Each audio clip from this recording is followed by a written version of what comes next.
everybody, welcome to Bandits and Bookworms. My name is DEIDRE, and today I'm gonna read 3 romance novels. I just recently finished reading Tomorrow and Tomorrow and Tomorrow and Yellowface, both of which are fantastic books, but also are quite heavy for what I've been in the mood for. Yellowface made me feel anxiety that I carried with me into my dreams, so that's great.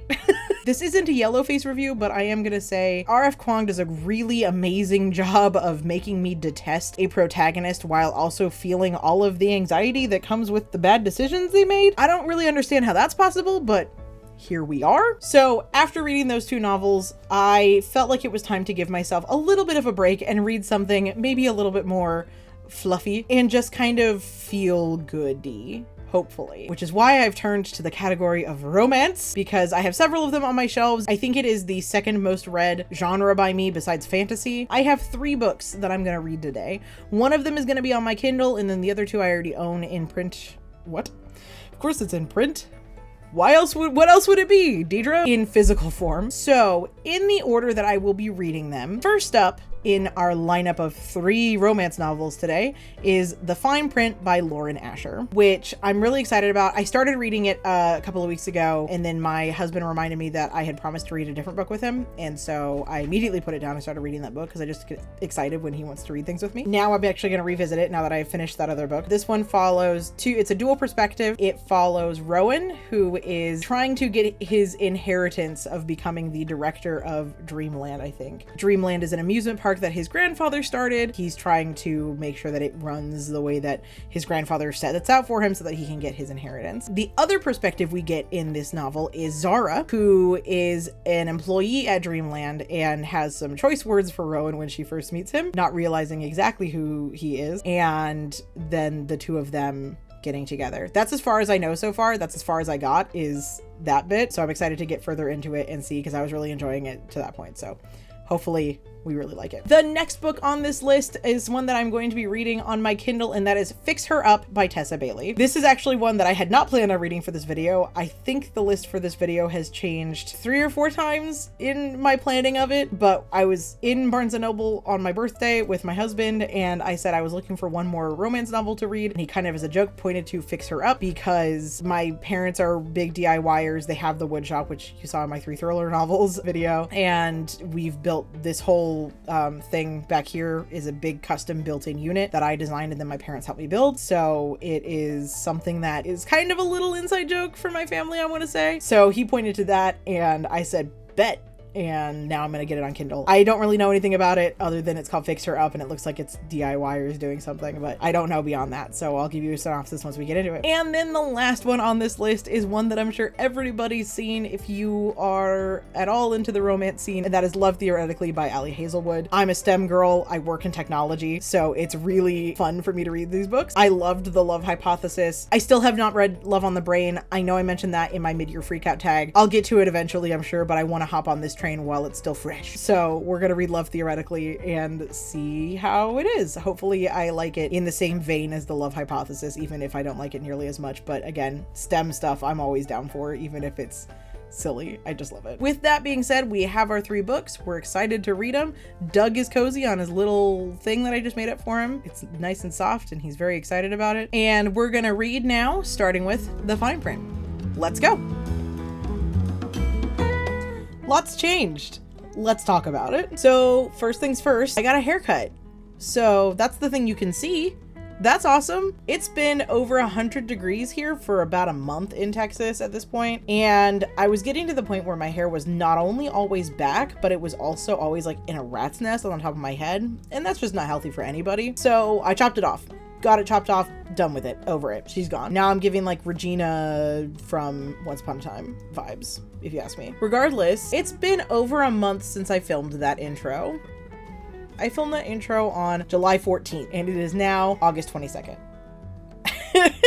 Oh, yikes. So here's what we're gonna do. I'm gonna explain my actions and my sins, and then we're gonna talk about some books. The reason it has been so long since I updated is a few things. The first thing is that I did do the intro for that video, and I didn't even film an update or anything. I literally started to film an update, literally just reviewed the footage to see if any of it is usable. It's not, spoiler alert. Right after I filmed that intro for this vlog, I got really sick and I like couldn't talk and I was coughing all the time and my voice sounded weird. And so I just decided not to update, not to film. And what I should have done is just not read the books that I was supposed to read and read other things in the meantime. But what I did instead was read the books that I had already set forward for my TBR for like that week or two that I was going to read them. And then I was sick and couldn't update, and I didn't do any updating while my family was in town for like 2 weeks. And so that led us to like the beginning of August, and then my day job got super hectic for a little bit and it got real crazy busy, and it's not anymore, which is great. This is the first week that I've had in a while where I'm not just jam-packed full of meetings all day long, and I can actually do some updates and not feel completely drained and like I'm absolutely forcing myself to do these vlogs, because right now this is a hobby and this is a fun thing for me to do, and I would like it to stay that way, at least for now. So here we are. I'm going to talk about these books that I read like a month ago at this point, and I'm going to do my best to talk about them in a cohesive way. Sorry in advance for all the things. So the first book on our list was The Fine Print, which was fantastic. Of the three that I read, I think this was my favorite, and we'll kind of go into why, but the gist of it is that I love a good grumpy sunshine, and that is what this is. The hero is a grump, and he is pissed about most things a lot, and the heroine is not a lot of the time, right? There's obviously emotions that she's not just like happy about everything, but like she's very optimistic and wants to make a change and do the right thing, and I think that that's cool. This follows Rowan, our hero, and Zara, our heroine. Rowan is an heir to the Dreamland inheritance that his grandfather has left to him and his two brothers, but his grandfather has conditions that he and his brothers have to meet before they can actually get their inheritance. Rowan's is that he has to become the director of Dreamland, which is essentially Disney World, for like 6 months. And then after that 6 months is over, he has to present to the board, or a board of people that his grandfather has nominated, that he doesn't know who they are, as to whether or not his decisions that he's making are good. And then he is supposed to become the CFO of the company as a whole. Of course, he goes to Dreamland because he has to, and then he falls in love with being the director of Dreamland because he's remembering how to dream again. And it's very sweet. It's very predictable, but very sweet, and I love it. Zara is a staff member there. She's a cast member, and she is working in the like magic wand salon, dressing girls up and stuff like that to be a princess. And she, in a kind of a drunken haze, submits an idea as a part of the annual like everybody submits an idea thing basically that they do. She submits a proposal that essentially rips apart one of the more popular rides in the park and why it's not very good and that they could make it even better. And with that proposal, Rowan decides to hire her on as what is essentially an Imagineer, and then the two of them have a romance that develops over the course of that, and it's just very sweet and I really enjoy it. And if you are any form of Disney adult or anything like that, I think you will enjoy this book. I did go and pretty immediately pick up Terms and Conditions, which is the second book. There's one for each brother. So overall, this is very good. Would recommend it. I believe I rated it 5 stars on Goodreads. Correct me if I'm wrong, editing me, because I'm pretty sure I rated it 5 stars. Very good. Would recommend. I'm going to talk for just a second about some of the things that I really like about this book that are not related to the plot. So the cover design is super cool, and I'll talk about that a little bit more in another video where I kind of talk about my book hauls, and I actually haul this book. One of the things that this one really does that I know a lot of people really enjoy, and for me it's helpful because I don't listen to music all that much, is it includes a playlist of the songs, which is great. And then I also really like the chapter headings, because you've got like this style for Rowan, and then when you go flip to Zara's perspective, it's the reverse.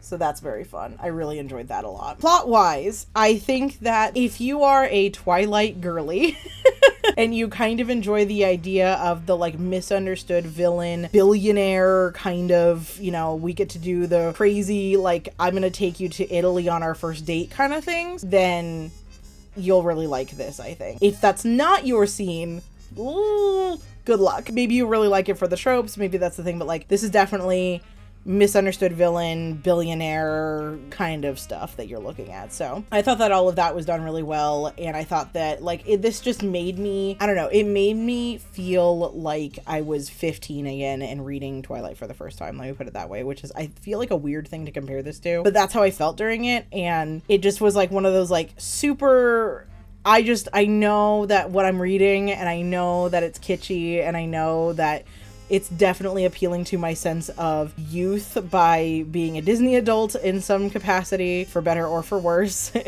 But thoroughly enjoyed it. A lot of the tropes in here just speak really well to me. So if you like those tropes, then great. The next up on the list was Fix Her Up by Tessa Bailey. This one follows Georgie and Travis. Georgie is a literal clown for children's parties and is trying to get an entertainment business off the ground, but she's trying to do so in her hometown, where she feels a little bit stifled because nobody really takes her seriously, because she's always been the younger sister of this family and nobody really cares about her, it feels like. And Travis is our hero, who was a Major League Baseball player who Georgie's had a crush on / been in love with forever, and went off to the major leagues, then got injured and came back home because he could no longer play. And now he's basically depressed about his career ending so soon and not knowing what to do with himself. And it's about their friendship / relationship that happens. This has fake dating because Georgie is trying to make herself seem more adult, and Travis is trying to land a job as a potential sportscaster, but he's got a reputation for being a little bit of a womanizing hoe.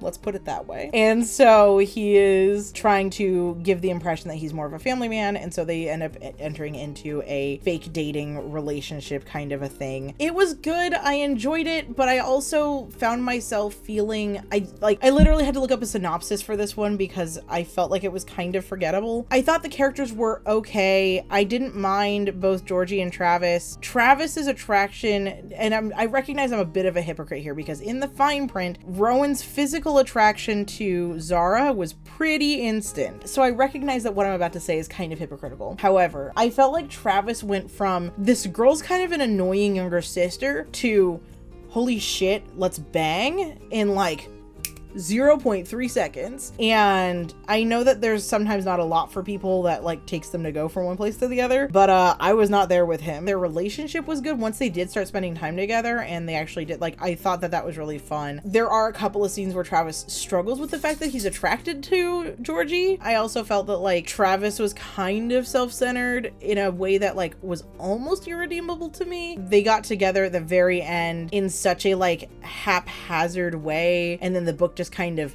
ends. So anyway, it was fine. I don't know if I'm going to continue with the Hot and Hammered series, which is the name of the like collection of these stories by Tessa Bailey. I'm glad I didn't buy it physically and I just had it on my Kindle because that probably would have been an unhaul for me, honestly, at some point in time. I thought that Georgie's family was mostly awful. They only had like one kind of really redeeming moment at the end, but otherwise they were kind of just horrible people and treated her like absolute garbage, and it shouldn't have taken Travis coming in here to be like, hey, she's a real woman, you know, for them to see that. It was fine.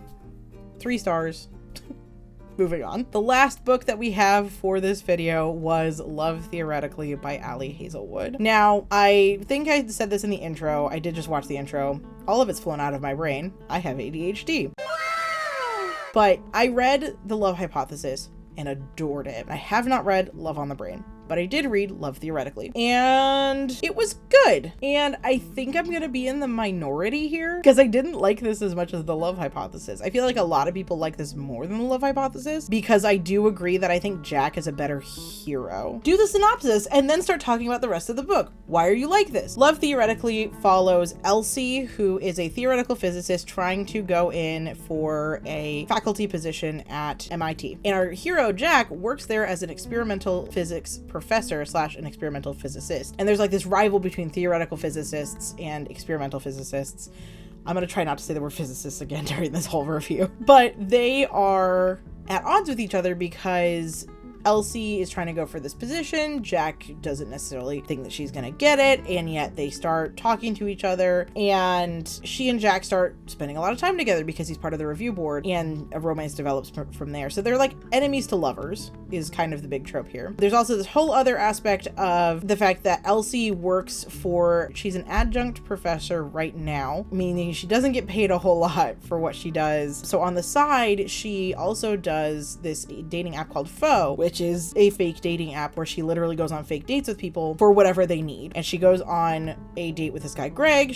You're not usually supposed to do multiple dates with somebody. It's supposed to be just a one-time thing, but she lets this guy do multiple dates because he's a nice guy and he pays her well and stuff. And so she goes and meets his family and as like his girlfriend or whatever, and meets Jack and realizes that Jack is this guy's brother, which isn't a big deal at the time because she doesn't know who Jack is, but then later on she meets Jack. She's like, oh, this is gonna be bad. And so Jack also thinks that she's like lying to his brother because she lied about what her profession was when she was at the meet and greet because it's a fake dating app, and like there's this whole like level of that, and that was all really fun. The reason why I rated this 3 stars in comparison to The Love Hypothesis is that this was a lot more about the academia than in The Love Hypothesis, which I think a lot of people really appreciate and think is really good. And I think that is, if I were to reread it knowing that were the case, I would probably give it a higher rating. So maybe this will be in like a second chance video at some point, but I was really more in like a heavy romance kind of a mood, which this wasn't really, at least not for what I'm used to. Again, I really like the kind of brooding, and Jack just kind of really isn't that. Like he's just